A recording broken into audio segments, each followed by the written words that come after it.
Kita akan segera mulai. Assalamualaikum warahmatullahi wabarakatuh. Waalaikumsalam warahmatullahi wabarakatuh. Alhamdulillahirabbil alamin. Allahumma shalli ala nabiyyina Muhammadin wa ala alihi wa ashabihi ajmain. Alhamdulillah, kesempatan siang hari ini kita dipertemukan oleh Allah dalam majelis Al-Qur'an, yaitu testimoni keluarga Al-Qur'an, dan ini menjadi berkahan buat kita. Insya Allah kita akan sama-sama untuk sharing dan berbagi ya dengan Bapak Waluyo. Ya, sebelumnya saya akan sapa dulu. Assalamualaikum Pak Waluyo. Waalaikumsalam warahmatullahi wabarakatuh. Masya Allah. Apa kabar Pak? Sehat? Alhamdulillah sehat Ustaz. Alhamdulillah. Masya Allah. Ini mohon maaf nih lagi ganggu istirahatnya. Kita akan sama-sama sharing. Bapak Ibu sekalian, beliau ini adalah orang tua dari Azka Azki, ya. Ahmad Azka Abdullah ya, dan Ahmad Azki Abdillah Ustaz. Abdillah, Ahmad Azka Abdillah, Ya, dan Ahmad Azki Abdillah ya. betul. Kelas 4 dan dua-duanya ini kembar ya. Alhamdulillah. Dua-duanya juga sekolah di sekolah kami SDIT Quran Asya. Baik, mungkin barangkali yang pertama boleh Pak Waluyo diperkenalkan secara singkat aktivitas ya yang Bapak jalani selama ini gitu ya. Dan juga nanti mungkin akan sharing tentang program keluarga terkait dengan penguatan Quran. Tafadhol Pak Waluyo. Ya Ustaz. Bismillahirrahmanirrahim. Assalamualaikum warahmatullahi wabarakatuh. Waalaikumsalam warahmatullahi wabarakatuh. Perkenalkan, nama saya Waluyo, ayah dari Ananda Aska dan Aski yang sekarang sudah kelas 4 di SDIT Quran Asfa. Kalau mengenai aktivitas sehari-hari, kebetulan saya adalah pedagang bakso dan cilok. Masya Allah. Yang usahanya di rumah dan juga titip di kantin di SDITTHI. Saat aktivitas sehari-hari ya, jadi setiap hari dari Senin sampai Minggu berdagang, Ustaz. Alhamdulillah. Nah, bagian dari pintu rezeki yang dibuka oleh Allah Subhanahu wa taala yaitu dari jalan berdagang ya. Mudah-mudahan berkah Pak Waluyo ya, sehat selalu ya. Ya, Ustaz. Amin. Selanjutnya Amin, mungkin amin, kita Ustaz. ingin Alhamdulillah. dapat sharing atau berbagi ilmu nih. Jadi apa yang membuat Pak Waluyo tertarik ya dengan Asya ini dan mengharapkan tentunya agar putra-putrinya menjadi ahlul Quran. Saya tahu bahwasanya Azka ini memang bergabung dengan kami di pertengahan Pak ya, kalau nggak salah ya, pertengahan tahun berjalan. Pertengahan tahun berjalan dan alhamdulillah sekarang tadi sudah ikut simaan juz 29 kemarin berarti ya. Kemarin alhamdulillah dan apa Ya, namanya dua-duanya sudah selesai juz 29. Gimana Pak Olo ya? Alhamdulillah, Apa ya. yang membuat Bapak tertarik untuk menyekolahkan anaknya di sekolah Quran? Ya, baik Ustaz. Alhamdulillah. Kalau awalnya itu karena anak-anak kan sebelumnya sekolah di SDT lain gitu ya. Tapi qadarullah harus pindah gitu Ustaz. Nah, kebetulan ada yang menawarkan dulu kan awalnya Fatur Rahman. Fatur Rahman ya. Tahun pertama itu gimana kalau ya betul awalnya kan Fatur Rahman. Gimana kalau sekolah di sekolah Quran aja gitu. Dan saya menawarkan ke anak-anak, tapi mereka semangat tuh, siap untuk sekolah di sekolah Quran. Dan karena mereka siap dan saya bilang, tapi setiap hari belajarnya dengan Al-Quran aja gitu.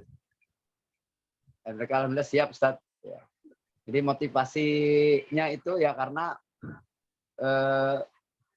di Asfa itu full belajar Qurannya, Ustaz.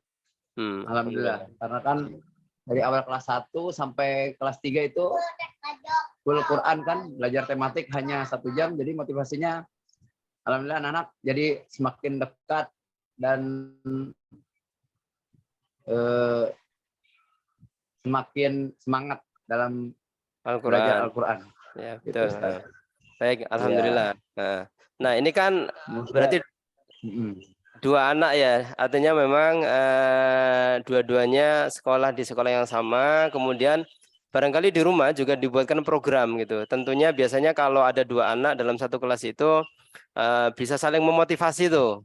Nah, mungkin bisa diceritakan program yang biasa dilakukan di rumah setelah pulang sekolah terkait dengan mengaji atau mungkin murojaah atau menghafalnya. Ya, Ustaz.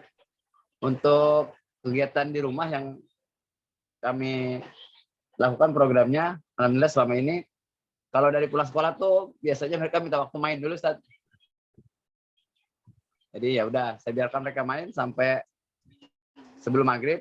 Nah, nanti setelah maghrib baru mengevaluasi hafalan yang ada di sekolah. Dievaluasi hari ini hafalannya berapa ayat, diulangi lagi, sehingga mereka lancar dalam menghafalnya. Jadi seperti itu, Ustaz. Jadi setiap habis maghrib kita evaluasi hafalan yang didapat di sekolah. Ya, alhamdulillah. Ya, jadi program habis maghrib ya, program keluarga Quran yang dikuatkan kembali saat di rumah. Nah, ini kan karena hampir satu kemampuan ya, sama kemampuannya antara Azka dan Azki ini. Itu gimana, Pak? Apakah mereka saling menyimak misalnya begitu, atau mungkin apa yang dilakukan oleh orang tua, atau bagaimana teknisnya ya, sistemnya gitu ya? Karena kan secara hafalan hampir mirip tuh antara Azka Azki ya, nggak beda jauh ya. Apakah mereka secara udah kamu saling partner, saling menyimak atau bagaimana? Silahkan, Pak. Oh iya, Ustaz. Kalau dalam murojaah biasanya mereka saling menyimak awalnya, Ustaz. Tapi kalau sudah hafal, sambung ayat, Ustaz. Oh, sambung ayat, Masya Allah. Jadi di awal itu kalau dalam murojaah mereka saling menyimak. Nah, kalau udah saling menyimak baru nanti store ke ayah bundanya gitu. Sudah hafal ya bunda, store, masing store. Satu store ke ayahnya, satu store ke bundanya. Dan kalau sudah hafal biasanya sambil berangkat sekolah itu, sambil diantar kita sambung ayat, Ustaz. Ayo sambung ayat. Sesuai dengan yang sudah dihafal. Gitu, Ustaz. Alhamdulillah kalau berdua begitu. Iya, enak malahan ya. Jadi bisa buat kayak lomba kecil-kecilan gitu ya. Betul, Ustaz. Karena hafalannya sama, kelasnya sama gitu, usianya juga sama. Jadi bisa dibuat games atau perlombaan Quran di tingkat keluarga. Sepertinya itu seru banget tuh ya. Betul. Masya Allah ya. Nah, Pak Walu ya, mungkin apa yang Bapak rasakan ya dengan program-program yang ada di Asfa? Nah, kebetulan Bapak sendiri kan, Masya Allah ya, tingkat kesibukannya juga padat gitu ya. Cuman saya sering melihat beliau ini selalu ikut ya dalam kegiatan tadarus ya orang tua atau tahsin orang tua. Nah, kira-kira bagaimana? Ya, Ustaz. Sebagai orang tua, karena anak kita sekolah di sekolah Quran, jadi kayaknya sebagai orang tua juga harus belajar Quran, Ustaz. Karena belajar Al-Quran itu kan sampai kita mati. Dan alhamdulillah di Asfa itu menyediakan program tahsin buat orang tua yang sifatnya, kalau dulu di awal kelas 1 itu kita ada pertemuan pekanan offline itu kan. Offline dengan ya. Dengan dibimbing oleh Ustadz dan Ustazah yang ada di Asfa. Alhamdulillah berjalan dan saya sendiri jadi bisa belajar membaca Al-Quran dengan baik dan sesuai dengan kaidah-kaidah bacaan yang benar gitu Ustaz. Alhamdulillah. Ya, Masya Setelah Allah. pandemi COVID via online gitu. Alhamdulillah masih ada. Jadi kami sebagai orang tua bisa tetap juga belajar sehingga kita tidak tertinggal oleh anak-anak gitu. Karena anak-anak bacaan makhraj hurufnya sudah benar, kita masih kadang-kadang dibenerin, Ustaz. Ayah salah bacaan hurufnya salah nggak begitu gitu. Bismillahnya nggak begitu. Iya. Nah, dengan adanya belajar tahsin, jadi kita jadi sama-sama belajar dengan anak-anak dan anak-anak melihat kita belajar jadi juga semangat gitu Ustaz. Wah, ayahnya belajar gitu. Sama-sama dengan betul. Kita berdua gitu. Dan mereka menyemangati kadang-kadang, ayah jangan salah, yang ini yang benar. Jadi enak jadi aspal, kita sama-sama belajar antara orang tua dan juga anak-anak gitu. Dan alhamdulillah orang tua yang lain juga kan sama-sama belajar kembali, jadi kita saling menyemangati dalam belajar Quran itu Ustaz. Ya, alhamdulillah ya. Jadi ada program khusus buat orang tua dan tentunya ini akan menambah ya, menguatkan semangat ya untuk keluarga Quran. Karena kalau anaknya belajar, orang tuanya belajar, sama-sama belajar, kita punya target tujuan yang sama gitu ya. Dan insya Allah nggak ada masalah ya seandainya kita diperbaiki bacaan gitu ya. Mungkin sharing sedikit nih. Ini kan memang Pak Ulu ini termasuk yang aktif ya dari awal sampai akhir ya untuk kegiatan tahsin gitu ya. Gimana perasaannya? Al-Quran itu menurut Bapak itu sesungguhnya kalau kita serius itu mudah apa bagaimana? Di kondisi kita yang seperti ini, artinya memang secara usia. Baik Ustaz. Kalau untuk belajar makhraj hurufnya, sebenarnya kalau kita mau mengulang, insya Allah mudah Ustaz. Tapi yang sulit itu dalam memurojaah atau menghafal Ustaz. Kadang-kadang kan ada PR menghafal itu ya, kalau dulu itu. Ada PR-nya juga ya? Kesibukan dan ya kesibukan tuh kadang-kadang kita sulitnya di situ. Kalau ada PR itu tahu-tahu udah ketemu lagi dengan pekanan tahsin lagi, udah tahsin lagi, kita belum PR-nya belum sempat kita kerjakan. Tapi itu jadi memotivasi kita buat belajar Ustaz. Insya Allah belajar Al-Quran itu sebenarnya mudah, asal kita mengulang dan mengulang. Sama seperti anak-anak kan, kalau memurojaah itu dia harus mengulang kan, satu ayat itu diulang agar bisa hafal. Jadi kalau kita juga mau, insya Allah bisa. Tapi yang saya sendiri alami, minimal bacaan kita jadi benar, Ustaz. Jadi apa yang kita baca sesuai dengan kaidah-kaidah dalam membaca Al-Quran. Minimal kan seperti itu dulu. Iya, betul. Gitu. Jadi kalau kata Ustadz dan Ustazah di sekolahnya Aspa kan, tidak ada salah arti dan salah baca. Sesuai dengan Quran.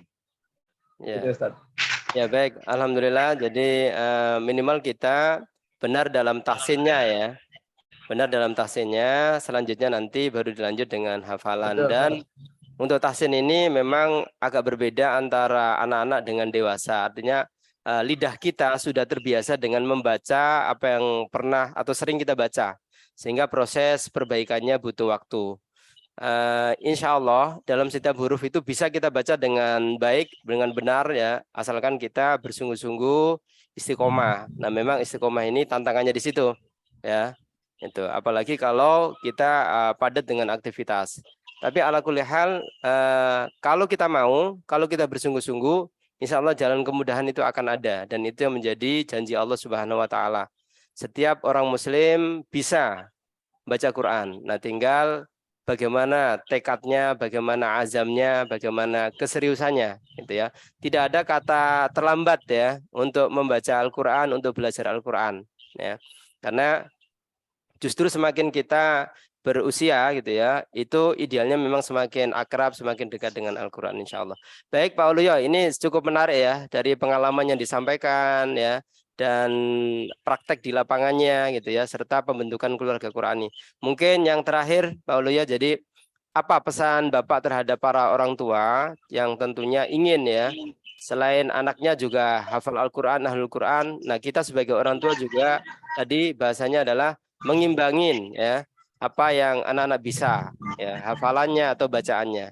Mungkin boleh diberikan penguat terakhir buat para ayah bunda, mudah-mudahan bisa menjadi motivasi atau semangat buat mereka. Silakan Mbak Oleh. Baik Ustaz. Baik untuk ayah dan bunda yang masih bingung atau untuk menyekolahkan, insya Allah akan bergabung dengan SDIT, karena di SDIT Quran Aswa itu insya Allah bukan hanya ilmu yang Ananda putra dapatkan, tapi juga bekal untuk akhirat nanti. Masya Allah. Kalau saya azamkan di hati saya, menyekolahkan anak-anak kita di Asfa itu investasi kita nanti di akhirat. Masya Allah. Masya Allah. Jadi insya Allah tidak akan sia-sia bekal untuk mereka dan juga untuk kita nanti. Ya, Masya Allah. Jadi kalau dari diri saya sendiri, mari bergabung dengan keluarga besar SDIT Quran Asfa agar kita bisa membentuk generasi yang Qurani untuk masa depan anak-anak kita lebih baik lagi gitu. Jangan seperti kita yang mungkin sampai saat ini bacaannya aja belum benar gitu ya.